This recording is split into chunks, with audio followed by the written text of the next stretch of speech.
ଆଚ୍ଛା ଟୁଙ୍ଗୁରୁ ବାବୁ, ମତେ ଗୋଟେ କଥା କହିଲ, ତମେ ବର୍ଷାକୁ ପ୍ରଥମେ କୋଉ ବାଗିଆରେ ଗେଇଲ ସେଇଟା ଟିକେ କୁହ।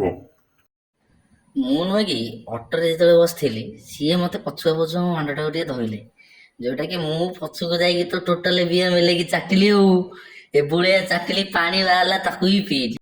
ଆଚ୍ଛା ଟୁଙ୍ଗୁରୁ ବାବୁ, ତମେ ଯୋଉ ପ୍ରଥମେ ବର୍ଷାକୁ ଗେଇଲ, ପ୍ରଥମ ଗେଇଁବା ଏକ୍ସପିରିଏନ୍ସ ଟା କେମିତି ହେଲା ଥିଲା?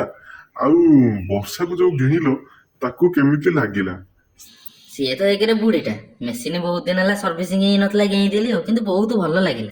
ଆଚ୍ଛା ବର୍ଷା ମ୍ୟାଡାମ, ଟୁଙ୍ଗୁରୁ ବାବୁ କଣ କହିଲେ, ତମେ କଣ ପଛପଟୁ ଅଟୋ ଭିତରେ ବସିଥିଲା ବେଳେ ପଛପଟୁ ହାତ ପୁରେଇକି ତାଙ୍କ ବାଣ୍ଡଟାକୁ ପୁରା ଜୋରସେ ଜାପିକି ଧରିଥିଲ?